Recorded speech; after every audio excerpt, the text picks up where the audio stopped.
paz. É muito bom estar aqui nessa manhã, mas eu queria quebrar um pouquinho aí dessa introdução que o irmão Zé Flávio, né? Zé Márcio, sempre eu confundo, fez.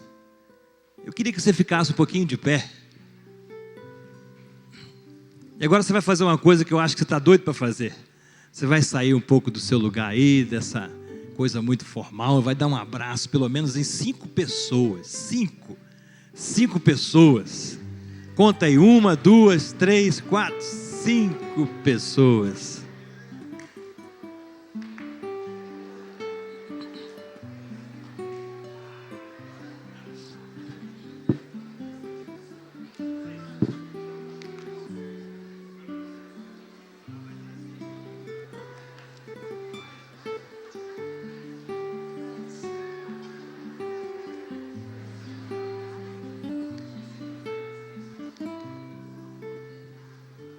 Aleluia.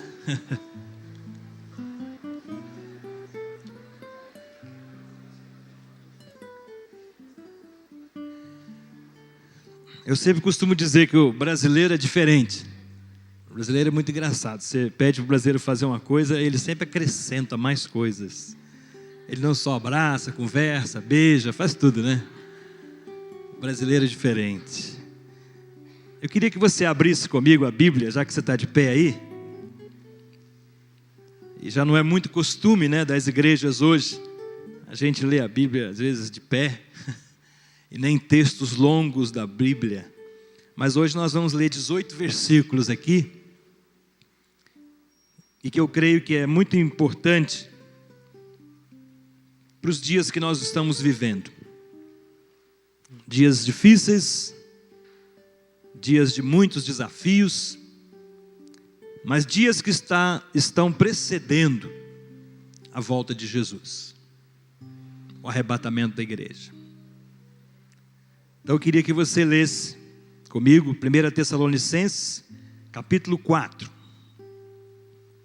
Então é a primeira carta que Paulo escreve aos Tessalonicenses, capítulo 4. Talvez eu vou tentar terminar essa mensagem agora pela manhã. Se não for possível, a gente vai caminhar um pouquinho, talvez à noite.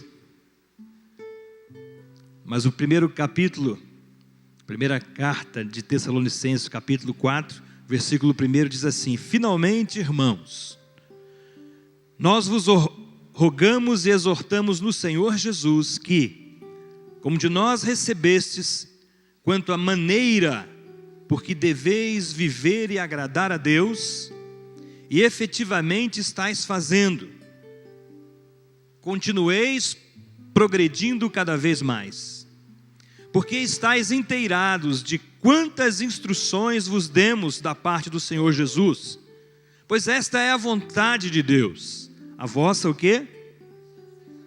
A vossa santificação, que vos abstenhais da prostituição, que cada um de vós saiba possuir o próprio corpo em santificação e honra, não com o desejo de lascívia, como gentios que não conhecem a Deus, e que nesta matéria ninguém ofenda nem defraude a seu irmão, porque o Senhor, contra todas essas coisas, como antes vos avisamos e testificamos claramente, é o vingador.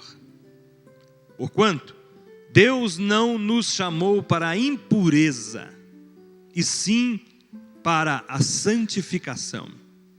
Dessarte, quem rejeita estas coisas não rejeita o homem, e sim a Deus, que também vos dá o seu Espírito Santo. No tocante ao amor fraternal, não há necessidade de que eu vos escreva, porquanto vós mesmos estáis por Deus instruídos de que devíeis amar-vos uns aos outros, e na verdade estáis praticando isso mesmo, para com todos os irmãos em toda a Macedônia. Já foi falado aqui a Macedônia. Contudo, vos exortamos, irmãos, a progredirdes cada vez mais, e a diligenciardes por viver tranquilamente, cuidar do que é vosso e trabalhar com as próprias mãos, como vos ordenamos, de modo que vos porteis com dignidade para com os de fora, e de nada venhais a precisar. Não queremos, porém, irmãos, que sejais ignorantes com respeito aos que dormem, para que não vos entristecerdes como os demais, que não têm esperança. Pois se cremos que Jesus morreu e ressuscitou, assim também Deus, mediante Jesus, trará em sua companhia os que dormem. Ora, ainda vos declaramos, por palavra do Senhor, isto: nós, os vivos, os que ficarmos até a vinda do Senhor, de modo algum precederemos os que dormem. Porquanto o Senhor mesmo, dada a sua palavra de ordem, ouvida a voz do arcanjo e ressoada a trombeta de Deus, descerá dos céus, e os mortos em Cristo ressuscitarão primeiro. Depois nós, os vivos, os que ficarmos, seremos arrebatados juntamente com eles, entre nuvens, para o encontro do Senhor nos ares, e assim estaremos para sempre com o Senhor. Consolai-vos, pois, uns aos outros, com essas palavras. Eu queria que você fechasse seus olhos. Senhor, nós dependemos de Ti, da Tua palavra, da Tua graça. Sem elas, a vida não tem sentido para nós. Nessa manhã, Senhor, quando vamos meditar nesta palavra, pedimos que o Teu Espírito ministre através de nós, que o Senhor seja glorificado, que o Senhor nos leve a vivermos uma vida segundo a Tua vontade, conforme diz aqui a Tua palavra, de maneira que possamos viver um viver que agrade o Senhor e que exalte o Teu nome. Por isso pedimos a Tua bênção, a Tua direção para esta mensagem que vamos ter nesta manhã e para esse momento, como irmãos em Cristo, de adoração e louvor ao Teu nome. Em nome de Jesus, amém. Os irmãos podem se sentar. Graças a Deus, mais uma oportunidade que temos de estar aqui com os irmãos. Infelizmente o pastor Itamar não está, mas quero deixar o meu abraço, o meu carinho, e a ele, a toda a família e a toda a igreja. Nós amamos muito o pastor Itamar, tivemos uma comunhão muito boa, apesar de ter sido muito pouco tempo, um pequeno tempo, lá na Inglaterra, mas depois continuamos sempre em contato, e os nossos contatos têm sido por e-mail, às vezes telefone, e sentimos que andamos dentro do mesmo espírito, e isso é gostoso, e a gente sente isso aqui na igreja, desde que iniciamos essa reunião, a gente sente que o Espírito de Deus está aqui nesse lugar, está movendo nossas vidas. E também, como foi falado, nós estamos agora trabalhando ali na Igreja Batista do Povo em São Paulo. Chegamos, já tem 2 anos que nós estamos ali, fomos desafiados. O pessoal lá até brinca muito comigo, porque a região de São Paulo que nós estamos trabalhando é no sul da capital. Depois de Interlagos, é um bairro que se chama Grajaú. E o Grajaú é muito pequeno, porque ele tem 90 subbairros e uma populaçãozinha pequena de 2,5 milhões de pessoas.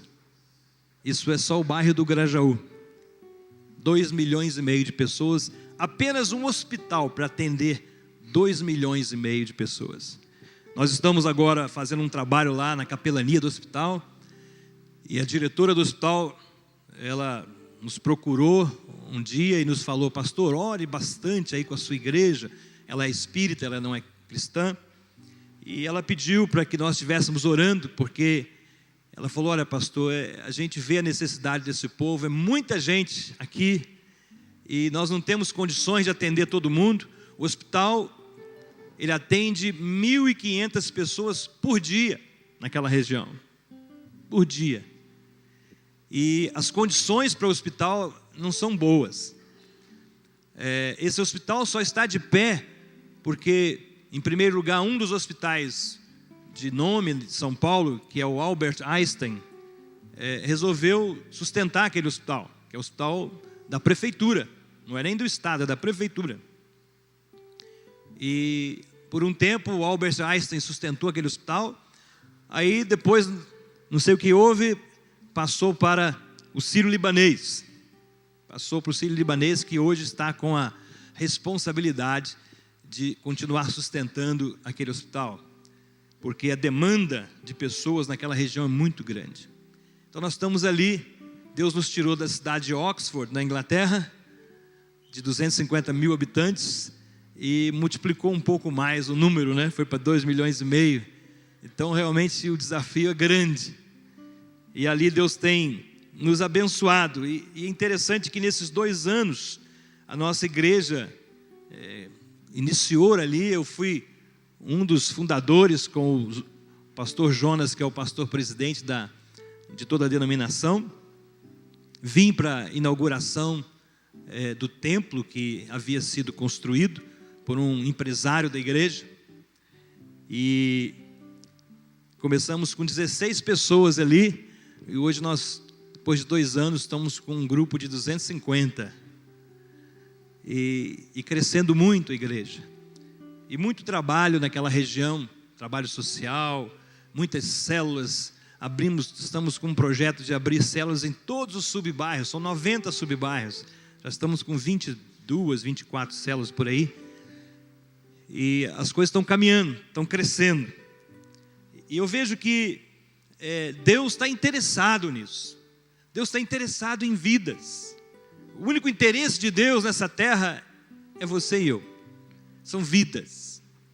Deus deseja trabalhar entre o povo, entre as nações, entre os povos da terra. E Ele quer ser glorificado no meio dos povos. Só que hoje as coisas, elas estão cada vez mais saindo fora da conduta, daquele programa, daquela orientação que Deus deixou desde o início para todos os povos, principalmente para Israel, para que Israel pudesse passar para os povos, mas Israel não conseguiu fazer isso. Não conseguiu levar os povos a ter esse entendimento. E aí, pela falha de Israel, Deus então levanta a igreja, envia Jesus, e Jesus então vem e estabelece a sua igreja, que é o seu próprio corpo, e faz através de uma aliança perfeita, uma aliança de sangue, uma aliança que não poderia jamais ser quebrada e não pode jamais ser quebrada, uma aliança que aproximaria o homem de Deus e faria com que o homem novamente pudesse andar nos caminhos do Senhor e agradasse o Senhor. E Deus então, Ele age através do seu Filho. Um ministério lindo de Jesus, um ministério maravilhoso. A Bíblia fala que Jesus é 100% homem, mas é Deus, 100% Deus. Esse mesmo Deus estabelecendo a igreja, e Ele então começa a fazer algo tremendo através da igreja para conduzir todos os povos da terra a um caminho que agrade o coração de Deus. E é o que nós temos feito até hoje.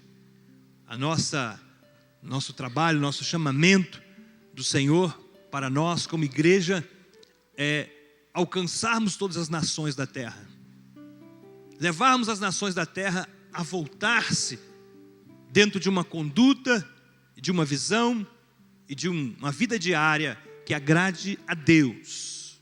E tem sido difícil, nesses últimos anos, cada vez mais difícil, porque temos 2 inimigos terríveis que estão nos assolando diariamente. Um é o pecado. O pecado que nos separa de Deus, da comunhão com Ele, que nos faz nos conduzir de maneira errada. E o segundo é o diabo, que conhece a condição pecaminosa do homem e usa essa condição para que cada vez mais o homem fique longe de Deus, separado de Deus. Mas nós temos, graças a Deus, um Deus que é um Deus de misericórdia. Como foi lido aqui, um Deus que é pastor, um Deus que é o bom pastor. E a Bíblia diz que o bom pastor, ele dá o quê? A sua vida pelas ovelhas. Olha para a pessoa que está do seu lado, diga para ela assim, ó, Jesus deu a vida por você. Fala para ela, ele é o bom pastor. E esse bom pastor, ele deixou algumas direções, deixou algo muito importante para a sua igreja. E que o apóstolo Paulo aqui escrevendo aos Tessalonicenses, ele começa então a trazer a mente daquela igreja, as pessoas que viviam ali, a situação que eles estavam vivendo, como nós estamos vivendo nos dias de hoje. Paulo queria consolar, como diz aqui no último versículo, ele diz, ó, consolai-vos, pois uns aos outros com essas palavras. Ele queria consolar a igreja, mas para consolar a igreja, ele precisava também admoestar a igreja. Ele precisava também corrigir a igreja em algumas coisas que estavam acontecendo. E sabe, queridos, nós estamos vivendo esses dias difíceis, esses dias que têm levado muitas pessoas que estão na igreja a se distanciar, a não viver de acordo com o comportamento, com a conduta que o Senhor deseja e tem estabelecido para a sua igreja. E isso não é só aqui no Brasil, mas é em todos os lugares do mundo. Estamos perdendo aí a batalha por algumas coisas sérias na nossa vida e que está trazendo uma influência terrível diária no comportamento das nossas famílias e na nossa própria vida. E isso tem trazido situações de consequências terríveis para nós. O apóstolo Paulo, quando ele escreve essa carta, ele coloca o seu coração ali.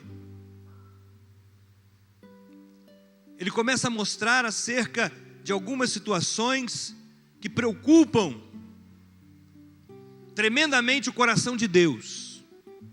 E que se nós quisermos realmente agradar a Deus, nós precisamos dar atenção, ouvidos ao que está escrito e aquilo que Deus estabeleceu.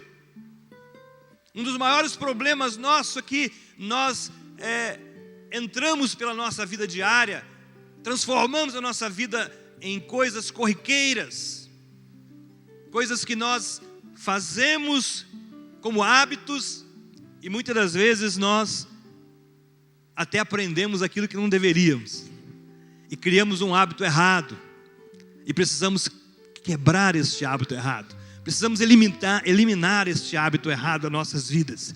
E Paulo diz assim, finalmente, irmãos, nós vos rogamos e exortamos no Senhor Jesus, que, como de nós recebestes, ou seja, eles receberam a palavra de Deus, eles receberam o evangelho do Senhor. E eu quero destacar aqui um pouquinho, que muitas das vezes nós não entendemos muito, mas às vezes acostumamos pregar o evangelho do Senhor Jesus com uma conduta completamente diferente a esse evangelho. E é exatamente isso que Paulo está se referindo. Não é muito difícil, não é muito complicado nós fazermos isso, criarmos esses discursos, criarmos essas oportunidades de relatar o que recebemos, que é o evangelho, mas vivemos com uma conduta diferente desse evangelho. E Paulo está fazendo essa alusão aqui. E uma coisa que Paulo, ele tenta por trás dessa orientação aos Tessalonicenses, é mostrar que nós não somos o evangelho. Diga para o seu irmão, você não é o evangelho. Evangelizar faz parte da tarefa que Deus nos deu, mas nós não somos o evangelho. Eu não sei, mas aqui em Minas Gerais, em outros lugares do Brasil, algum tempo atrás, alguns anos atrás, quando uma pessoa aceitava Jesus, começava a ir para a igreja e pegava a Bíblia, capa preta, e saía na rua, as pessoas falavam assim: lá vai o Bíblia. Quem dera, né? Quem dera que conhecêssemos toda a Bíblia e vivêssemos toda a Bíblia. A igreja, ela não é o Evangelho. Ela contém o Evangelho, mas ela precisa encarnar esse Evangelho. É exatamente isso que o Espírito Santo de Deus vem tentando fazer ao longo dessa jornada de mais de 2000 anos, tentando levar a igreja a encarnar esse Evangelho, para que no seu procedimento, na sua conduta, no seu comportamento, ela não esteja desassociada com aquilo que ela proclama. Infelizmente, a tarefa tem sido difícil, e o Espírito Santo, por diversas maneiras, não tem conseguido fazer isso. É impressionante sabermos que um Deus que criou todas as coisas, que se nós formos pensar sobre a grandeza de Deus, a majestade de Deus, vamos ficar atônitos com tanta grandeza linda, maravilhosa. Ontem mesmo aqui à noite, você olhava para o céu, aquele céu maravilhoso, lindo. O universo proclama a glória de Deus. Um Deus que é capaz, no seu poder, na sua grandeza, fazer coisas extraordinárias. Essa semana agora lá em São Paulo, tivemos uma chuva terrível, uma tempestade que parecia que ia arrasar com toda a cidade. Raios caindo na cidade que parecia que era o fim do mundo. Falei: Jesus está voltando. E aí os raios, tá, e tá. Você imagine um Deus irado. Isso não é a ira de Deus ainda. Isso é apenas uma demonstração do seu poder. Imagine esse Deus irado.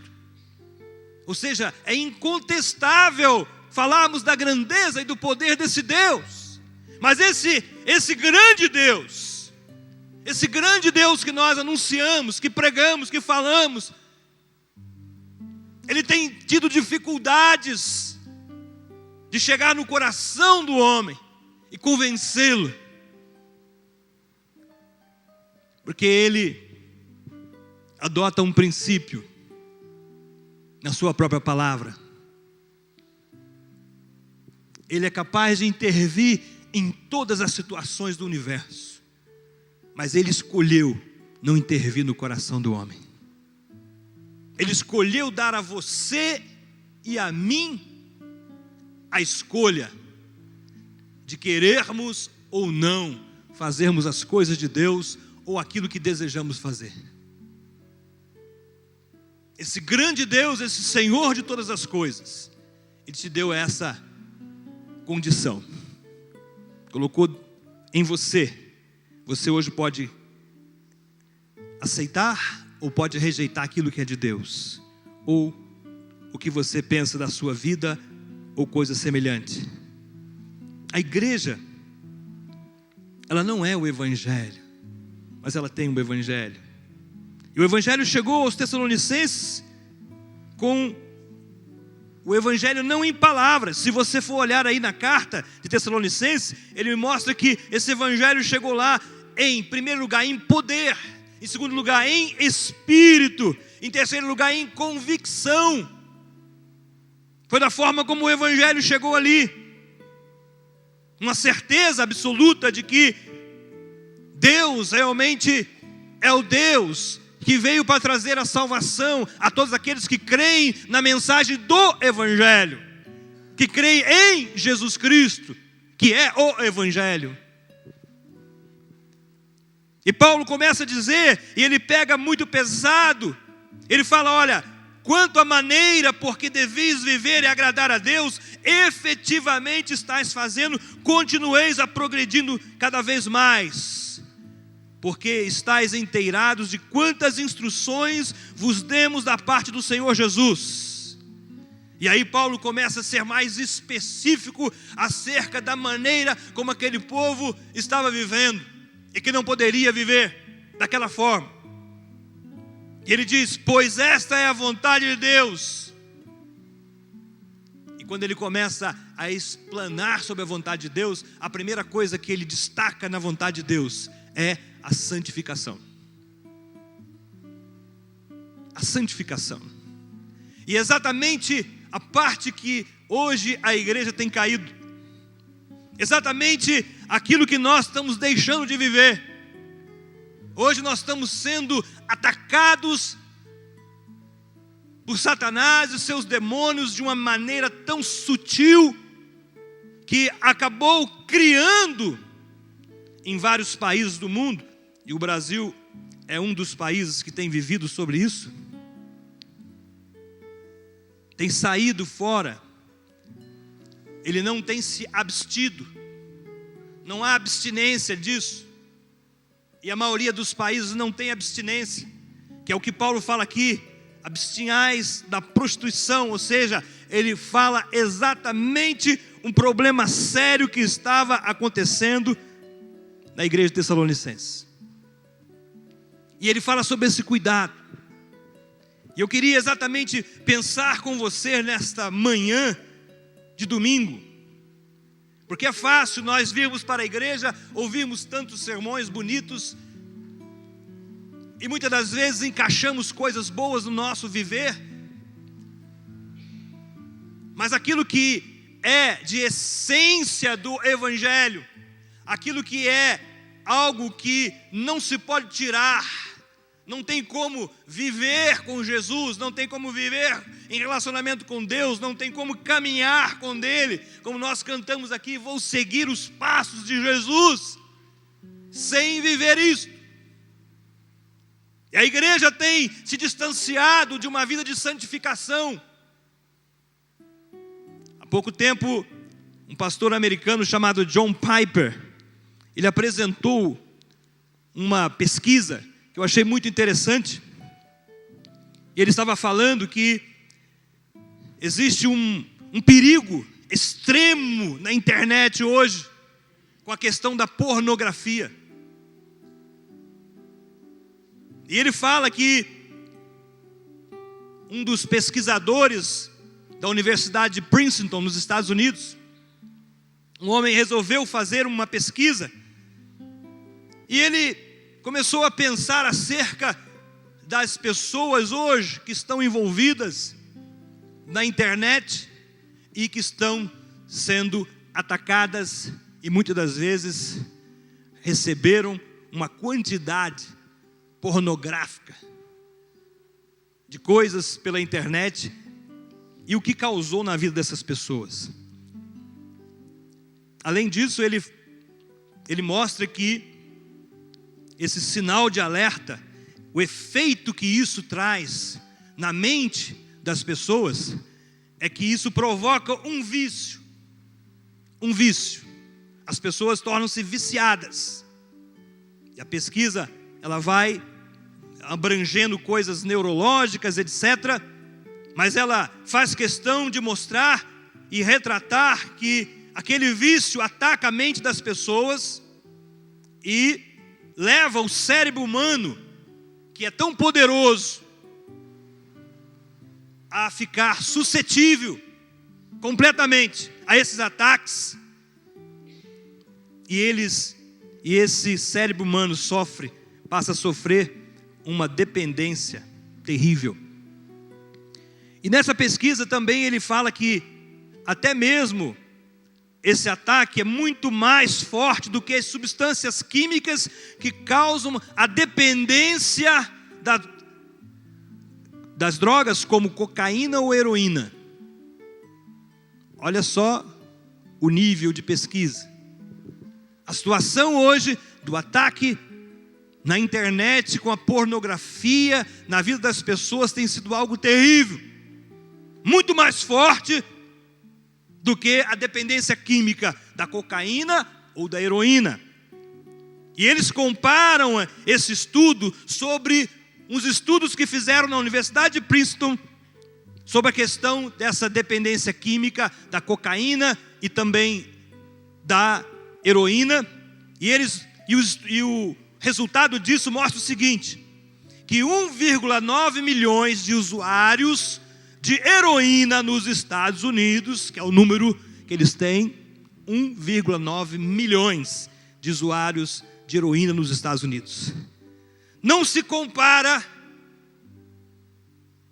ao número de pessoas que hoje estão viciadas na pornografia pela internet. A coisa é tão grave, que o número de viciados em pornografia pode atingir, ou tem atingido, uma estimativa de 40 milhões de pessoas.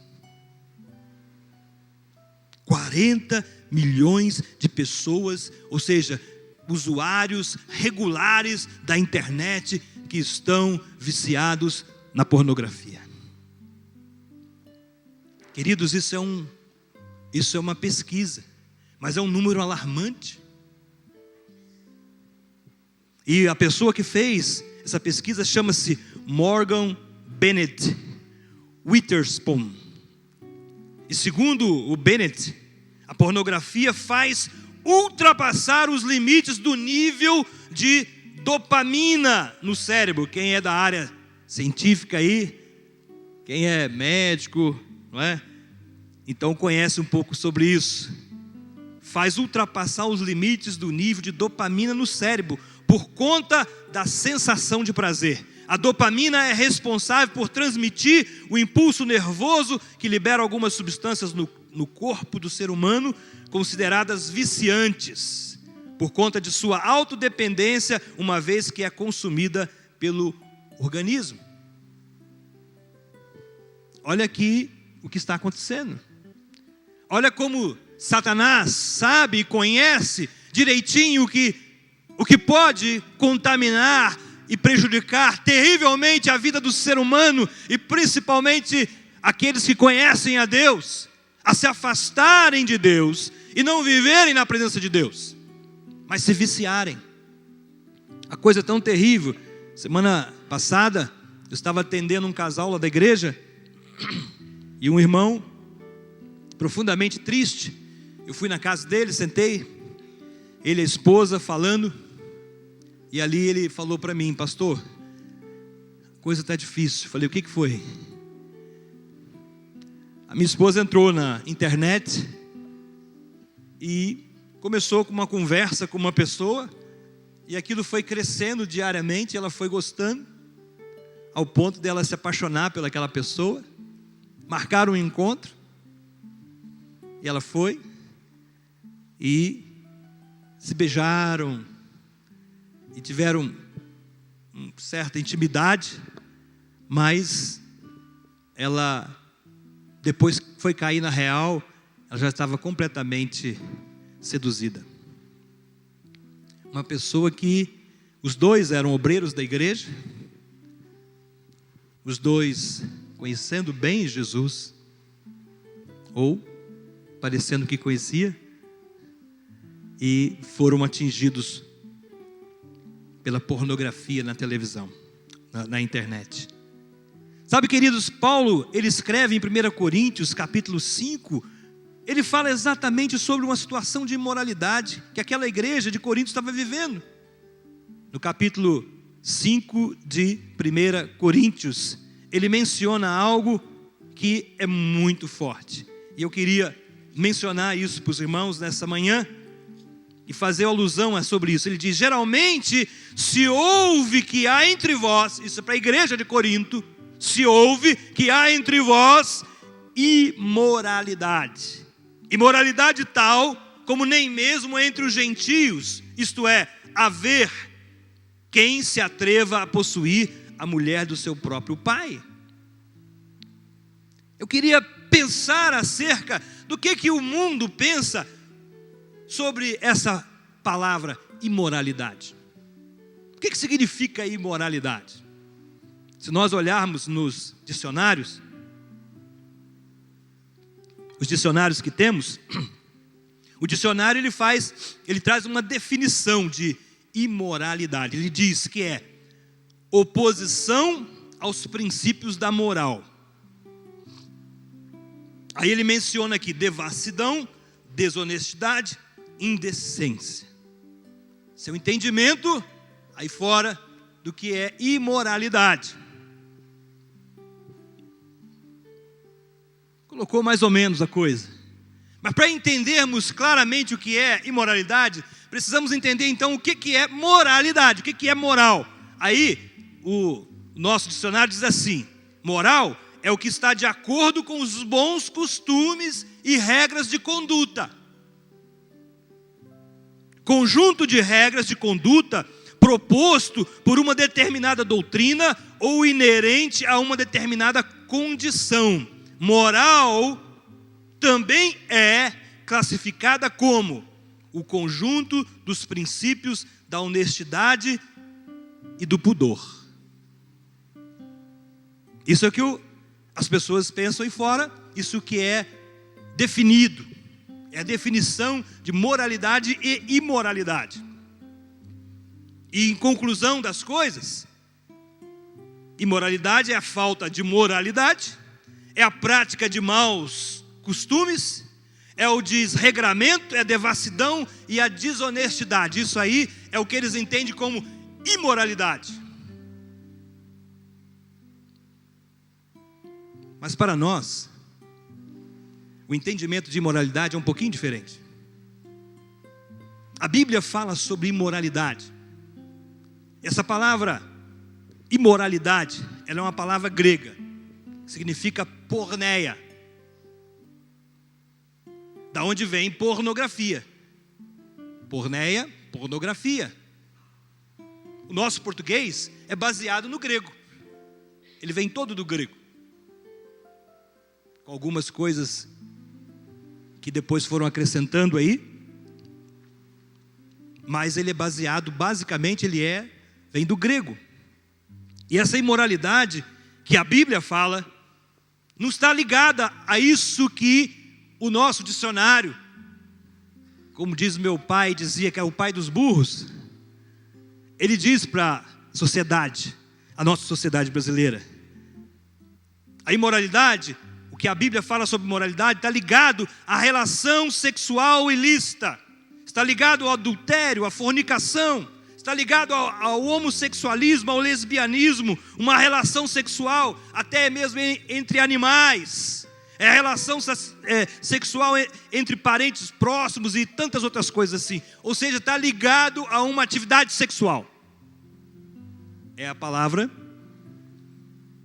que Deus define como imoralidade. E isso é tão verdade, porque Paulo ele menciona exatamente isso aqui. Ele diz, olha, a vontade de Deus é a vossa santificação, que vos abstenhais da prostituição. Ele já vai direto no assunto. Essa palavra prostituição, ela está ligada a essa palavra do grego, a raiz, que é porneia.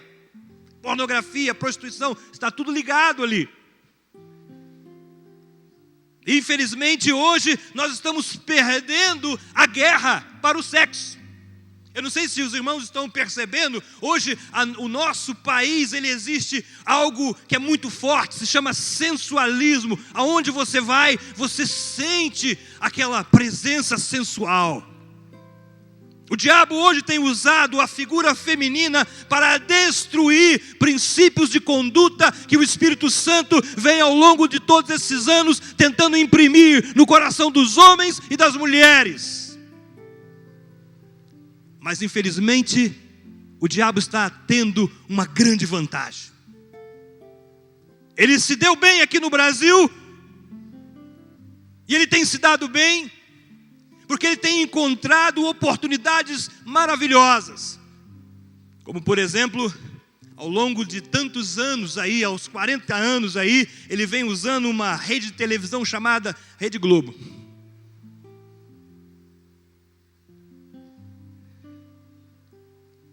Essa Rede Globo, ela tem feito novelas, programações, tudo voltado para esse espírito sensual. Doutrinado nossas crianças nesse sentido, porque nossas crianças, elas já crescem com esse espírito sensual. Você e eu que estamos dentro da igreja, você tem filhos pequenos, eu já tenho netos, já estou com 2 netos. Sabemos que isso é tão verdade. E se nós bobearmos, nossos filhos vão crescer dentro desse espírito. É tão verdade isso que hoje nós não temos um mercado cristão. Nós estamos vendo aí que o mercado cristão é muito amplo em outras coisas, que a Rede Globo inclusive está tentando tirar uma fatia desse mercado por outras situações. Mas o mercado cristão de roupas cristãs nós não temos. As mulheres têm sofrido tanto com isso. E o diabo tem usado a mulher hoje, a figura feminina, para destruir todo um grupo de princípios, de conduta, de vida, que traga paz, que traga alegria, que traga santidade, vida dentro da igreja e mesmo no meio dos povos. E infelizmente isso tem se perdido. Infelizmente aqui, no nosso país, estamos vivendo um bombardeio sexual na nossa cabeça todos os dias. Você abre a internet, quando você abre a internet lá, do lado da página já vem várias coisas sugestivas para você. Você está sozinho? Anda solitário? Clique aqui. E essa sugestividade é para te levar aonde? Para você viver como? Sabe, queridos, tenho visto aqui no nosso país como nós estamos caindo diante disto. Famílias e famílias estão sendo destruídas e não estão percebendo, não estão vendo que Satanás está por trás com um complô terrível para destruir a família brasileira e muito mais a família cristã. Aqueles que processam amar o Senhor, aqueles que processam e dizem: Senhor, eu vou seguir os teus passos, eu vou viver, vou carregar a minha cruz. Mas nós não temos carregado a cruz de Jesus, aquela cruz de renúncia, aquela cruz de entrega, aquela cruz de santidade, mas temos carregado a cruz da pornografia, a cruz da imoralidade, penetrando no seio da igreja e destruindo a igreja. Queremos ver cultos avivados, queremos ver o poder de Deus se manifestar, queremos ver milhares e centenas de pessoas vindo até Jesus, mas o nosso comportamento, a nossa conduta não está digna diante do Senhor. E consequentemente, nós não vamos fazer parte de um arrebatamento ou uma volta de Jesus da forma como Ele deseja. As consequências que a igreja vai sofrer sobre isso é muito grande, irmãos. É muito grande.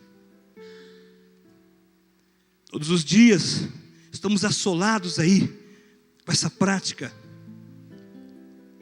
terrível que está no coração e na mente das pessoas. Paulo diz: geralmente se ouve que há entre vós imoralidade.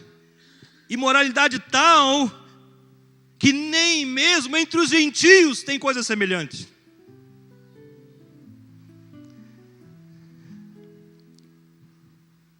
A palavra diz que nós não podemos dar escândalo à igreja de Deus. Os obreiros não podem dar escândalo, os pastores, os líderes. Mas a igreja também não pode dar escândalo na sua conduta. E vemos como que o diabo tem usado, e as pessoas hoje estão afrouxando esse assunto pertinente à imoralidade, daquilo que antes era. Alguns anos atrás, a minha esposa nasceu numa cidade chamada Urucânia, fica próximo de Ponte Nova, é a zona da mata aqui em Minas Gerais. Enquanto a televisão não tinha chegado lá, as moças iam dormir 10 da noite. Os rapazes. A coisa não era tão como é hoje. Uma cidade de 20 mil habitantes.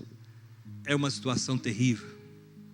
Eu fiquei um final de semana hospedado na casa da minha sogra, ela também é pastora da Igreja Batista.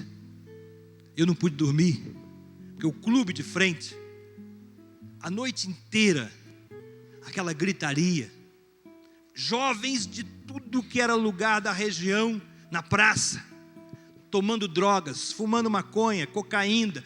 A polícia passa, só dá uma olhada e vai embora.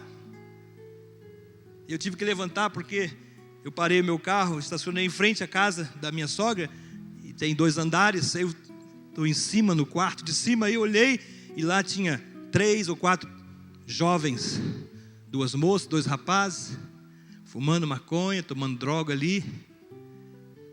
E ela não viu, era de madrugada, 2 horas da manhã. De repente uma delas foi só, arreou a calça e já fez as necessidades ali, levantou sem problema nenhum. Olha o nível de situação que nós estamos vivendo. Quando nós olhamos para um trabalho de Deus sério dentro das igrejas, de trazer a igreja a esse prumo, ao rumo que Deus deseja, nós vemos aí a dor que muitos dos pastores estão sofrendo. Sabe o que está acontecendo nos dias de hoje, queridos? A maioria dos nossos pastores não estão mais desejosos de pastorear a igreja. Eles querem ser agora conferencistas, porque não aguenta mais. É muito problema, é muita dificuldade. Os crentes não obedecem, os crentes não submetem à vontade de Deus e à palavra de Deus, não querem caminhar dentro daquilo que Deus tem falado e orientado. E o pastor sobe no púlpito, fala, mas aí a igreja vai e faz tudo diferente. E aí vem as mordeduras das serpentes, porque a Bíblia diz que aquilo que o homem semear, isso ele vai ceifar. Aí nós vemos hoje jovens precocemente morrendo, acidentes, crimes, enfermidades terríveis. A sociedade que nós estamos vivendo é uma sociedade neurótica, uma sociedade doente, e a igreja está entrando pelo mesmo caminho. A igreja que é a cura para essa sociedade, a igreja que é o único antídoto que Deus tem para curar essa sociedade, a igreja está se deixando corromper pela sociedade. E com isso Deus não pode usar-nos. Não tem como o Senhor fazer uma obra de santificação aí fora no mundo. Não tem como Deus usar com poder e graça a sua igreja, porque a sua igreja está contaminada.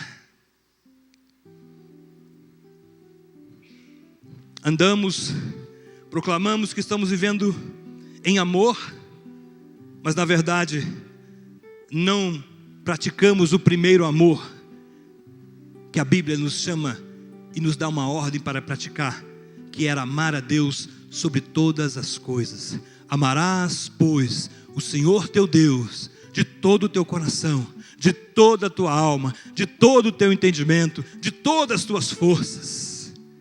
E aí sim, amarás o próximo como a ti mesmo. Que amor é esse? Que ouve e não pratica, e não obedece. Que amor é esse que se deixa levar pelas insinuações da visão mundana, de uma vestimenta completamente imoral?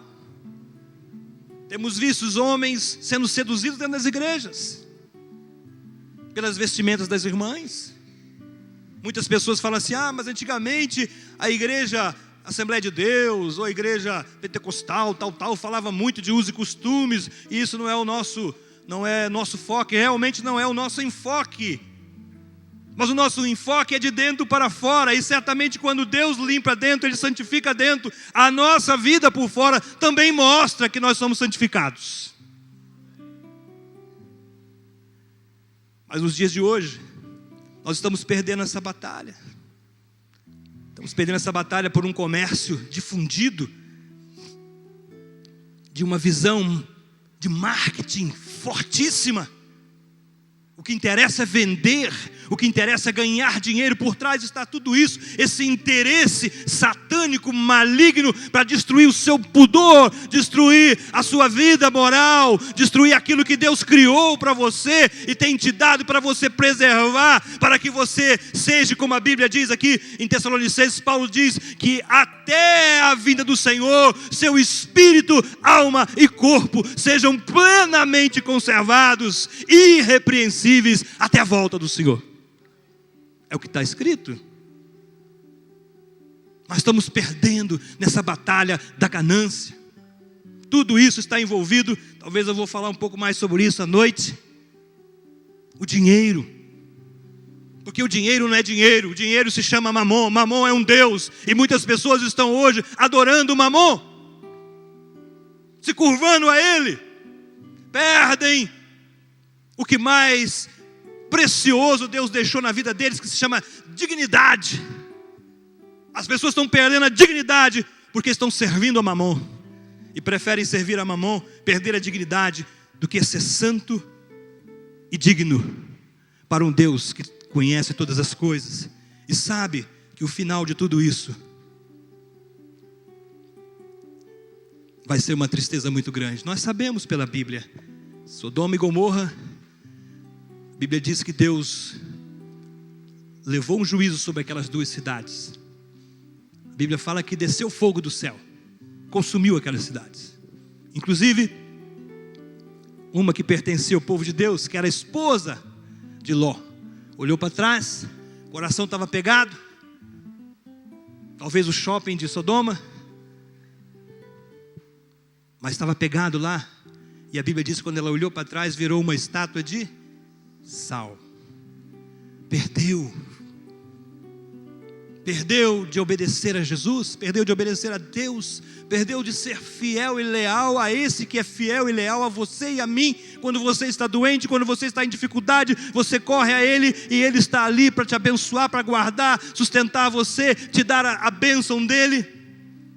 Mas estamos sendo infiéis. Quando o apóstolo Tiago, ele fala sobre essa situação de infidelidade, porque a palavra infidelidade, ela é usada na Bíblia como a mesma palavra chamada adultério. Adultério. E o adultério não precisa ser necessariamente com uma mulher ou um homem, ou o sexo oposto. Ela usa a mesma palavra quando você é infiel a Deus.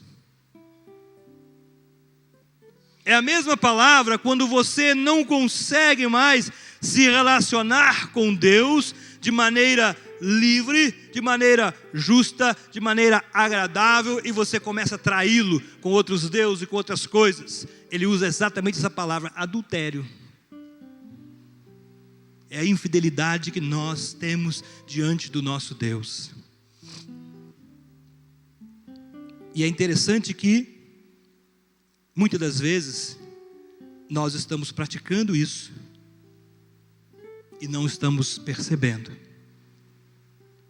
Por isso é muito importante, a Bíblia diz assim: sujeitai-vos, portanto, a Deus, mas resisti ao diabo e ele fugirá de vós.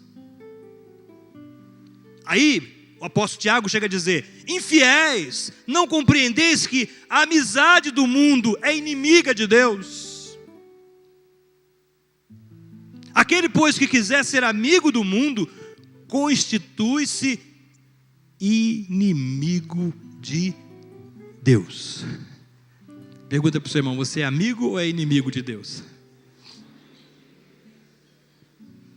Se eu e você nos tornarmos amigos do mundo, a Bíblia diz que nós seremos inimigos de Deus. Ah, pastor, por que está acontecendo isso na minha vida? Ah, pastor, por que eu estou tendo esse problema? Ah, pastor, por que fulano ficou doente? Pastor, por que a tragédia chegou na minha casa? Porque estamos sendo amigos do mundo. E aquele que é amigo do mundo é inimigo de Deus. A bênção de Deus não está mais. Deus retira-se. E Deus tem se retirado de muitos lares, de muitas famílias. porque não existe mais nada dele ali, não existe mais nada que o identifique, que haja uma aproximação entre ele e aquela família. Tiago vai além, ele diz assim: ou supondes que em vão afirma a Escritura, é com ciúme que por nós anseia o Espírito, que ele fez habitar em nós? Antes, ele dá maior graça, pelo que diz: Deus resiste aos soberbos, mas dá graça aos humildes. E na visão da Bíblia, arrogância, soberba aqui, está exatamente ligado a uma posição pessoal sua, de escolha, que você diz: Senhor, Deus, eu estou certo e vou fazer o que eu quero. Isso é arrogância, isso é soberba. E Deus diz: então vai, faça, as consequências virão.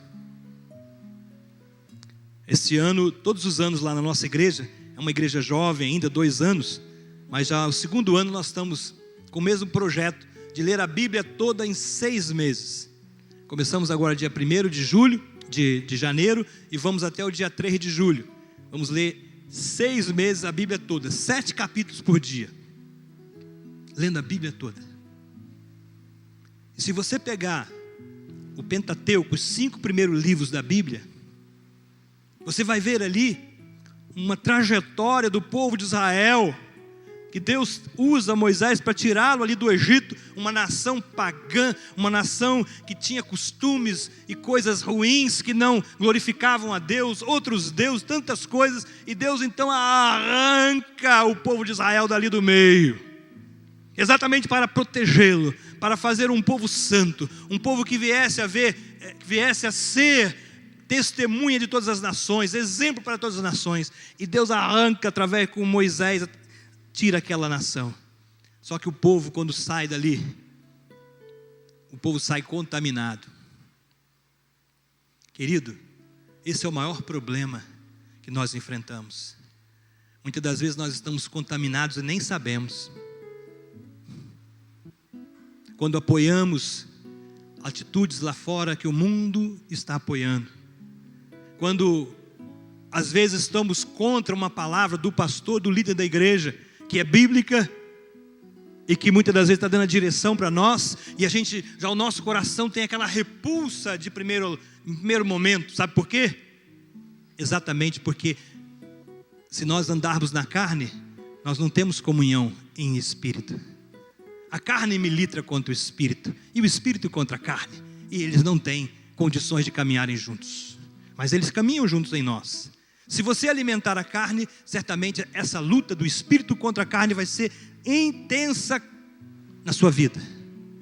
Mas vai chegar um momento em que a carne vai ganhar, se você alimentá-la.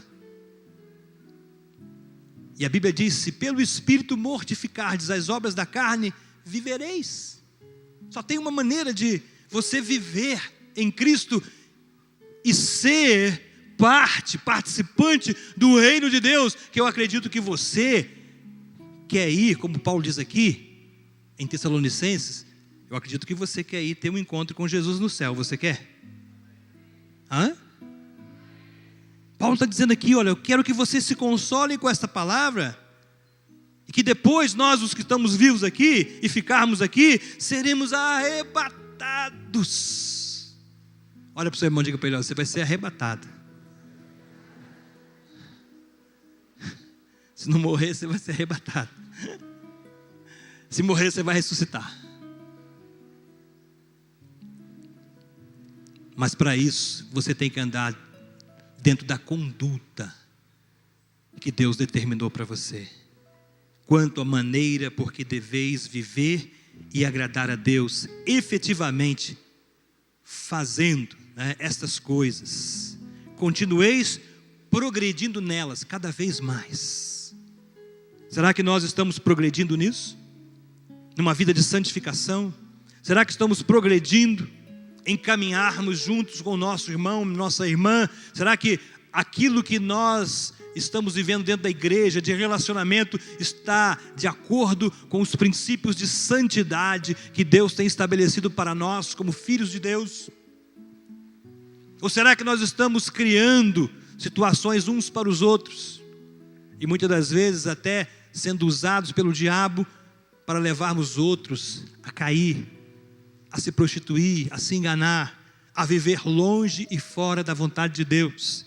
E a Bíblia fala claramente que aquele povo que saiu do Egito não entrou na terra prometida, com exceção de Calebe e Josué.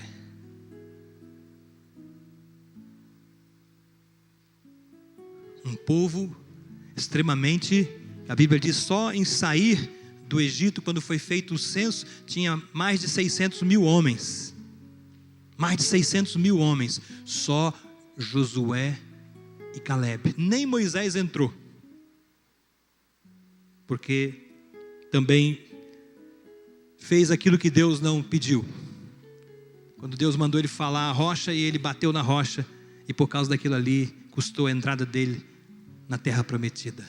Queridos, se Deus tratou com essas pessoas, que eram povo dele, e com homens cheios do Espírito Santo, como é o caso de Moisés, um homem que falava face a face com Deus, e por causa de um erro, uma falha, mas que para Deus foi pecado, e que trouxe algo terrível diante dos filhos de Israel, e Deus não queria, por causa daquilo ali, que parecia, aos nossos olhos carnais, hoje, nós achamos que não é nada.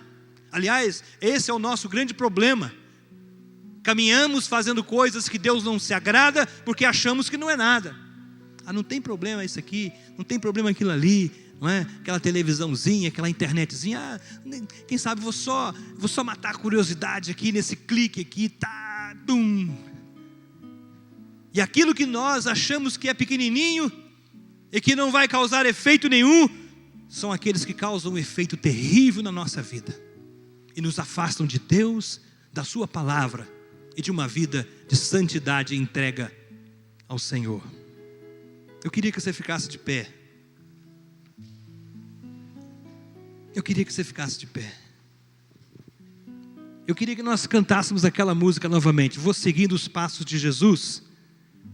Mas eu quero, enquanto eles vão cantar isso, vão se preparar aqui, eu vou ler para você aqui algo que eu separei para que você pudesse ouvir. É um testemunho de um homem. Esse homem, ele é conhecido hoje no mundo. Aliás, até de muitos brasileiros. Eu queria que você lesse isso para você ver o quanto o poder de Deus pode fazer na sua e na minha vida. Como filho, eu nunca conheci o amor de um pai. Eu nunca me beneficiei do exemplo de pai. Eu não me lembro de uma vez sequer que o meu pai tenha me levado a algum lugar a sós com ele para passarmos algum tempo juntos. Não consigo me lembrar de um momento sequer que tenha sentido orgulho do meu pai, ou apenas tentar imitá-lo em alguma coisa. Para dizer a verdade, eu o odiava. Eu cresci dentro dos 150 hectares de terra de uma pequena fazenda próximo a uma pequena cidade chamada Michigan, nos Estados Unidos. Todos praticamente se conheciam naquela cidade. E é claro, todos conheciam meu pai e as suas bebedeiras. Meus amigos adolescentes faziam piadas de meu pai e riam dele. Inclusive eu, esperando que minhas risadas escondessem a minha dor. Eu o odiava pela vergonha que ele me fazia passar, mas também pela maneira que ele tratava minha mãe. Algumas vezes eu ia até o celeiro da casa, encontrava minha mãe caída em cima do feno, atrás dos cavalos, pela surra que havia tomado do meu pai e que era tão forte que ela mal conseguia se levantar.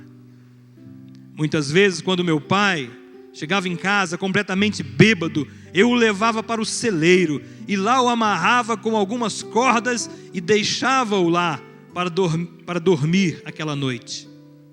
como adolescente que eu era, eu o amarrava dos pés à cabeça, passando sempre a corda pelo seu pescoço, na esperança de que, quando ele acordasse, tentasse se soltar, ele se enforcaria a si mesmo. Quando a minha mãe morreu, no mês da minha formatura na escola, eu culpei meu pai. Essa história da adolescência de vida de um dos mais respeitáveis líderes americanos que nós temos hoje. Um homem conhecido no mundo inteiro, escritor de mais de 70 livros. Um homem que tem um trabalho lindo na área de liderança, não só com igrejas, mas com famílias no mundo inteiro. O nome dele se chama Josh McDowell. Josh McDowell. Homem que hoje tem trabalhado, tem pregado em mais de 125 países, é um grande ajudador nos trabalhos humanitários, escolas, orfanatos, hospitais, presídios. Hoje ele vive 50 anos de ministério, jubileu. Mas o início da sua vida não foi assim. Sabe, querido, por que eu estou lendo isso para você? Talvez você chegue e diga para mim: mas pastor, o senhor não teve a vida que eu tive. O senhor não viveu, o senhor não nasceu num lugar difícil. O senhor não viveu numa família terrível como eu vivo. E geralmente essas são as nossas justificativas. Eu posso dizer para você, eu nasci entre favelas no Rio de Janeiro. Parada de Lucas, Caxias, Acari. 1960, ali que eu morava. O meu bairro no Rio ficou conhecido pela maior chacina que houve, Vigário Geral. Quando eu falava isso lá na Inglaterra, olha, eu sou de um bairro muito conhecido no Brasil. E o pessoal, é mesmo? É um bairro que houve a maior chacina, Vigário Geral. Os policiais que saíram depois dos bandidos ali de Parada de Lucas terem matado um policial, naquele final de semana, os policiais ali de Jardim América e outras regiões se juntaram e saíram próximo àquela favela, entrando pela favela e matando quem eles achavam pela frente. Ali que eu nasci, ali que eu vivi 20 anos da minha vida. Mas eu escolhi ser pastor, escolhi adorar a Deus, escolhi viver para Deus. Sabe, a escolha está nas suas mãos. Está nas suas mãos. Se você quiser escolher viver uma vida devassa, de engano, de acordo com como o mundo está lá fora, então viva. Mas saiba que aquilo que você vai semear, você vai também colher. Esse homem hoje, se ele fosse depender da semeadura do seu pai, o que ele seria hoje? Mas um dia ele se encontrou com Jesus. Logo, quando chegou, passando da adolescência à juventude, Josh McDowell se entregou a Cristo numa igreja. E a partir dali, ele sentiu o amor de Deus tão forte na sua vida, que ele viu que era capaz, que era possível haver mudança. Ele viu que Deus era capaz de fazer dele alguém que jamais ele poderia ser, na sua prepotência, na sua força e na sua condição. Mas ele se deixou levar pelo Espírito de Deus, ele se deixou levar pelaquilo que Deus desejava na vida dele, e a partir do momento que ele se submeteu em obediência a uma vida com Deus, a vida desse homem mudou. Hoje ele é usado no mundo inteiro para desfazer as obras que Satanás tem feito em tantas famílias. Sabe, querido, Deus quer isso para você. Você não nasceu aqui em Itaúna para ficar aqui subordinado a situações de pecado, de engano, porque o governo, porque isso, porque aquilo outro. Não, você é filho de Deus, você tem o Espírito Santo, você tem a palavra de Deus, e você pode ser um instrumento de Deus tremendamente para mudar a história de Itaúna, para mudar a história de Minas Gerais, para mudar a história do Brasil e mudar a história do mundo. Você pode trazer grande influência aonde você está. Para de deixar-se influenciar pelas coisas negativas, ruins, mas aí de fora. Entrega o teu caminho ao Senhor, confia nele e o mais ele fará. Para de justificar o seu pecado, o seu erro, dizendo, mas fulano faz, ciclano faz, o pastor faz. Não interessa se o pastor faz ou quem faz, interessa que Deus quer que você não faça. E se você aceitar a vontade de Deus, você vai viver com Ele para sempre, será arrebatado e terá um lugar no céu. O seu nome estará escrito lá no céu, e você viverá com Ele, e glorificará o nome dEle, e você viverá para sempre. Porque essa é a promessa de Deus. Feche os seus olhos.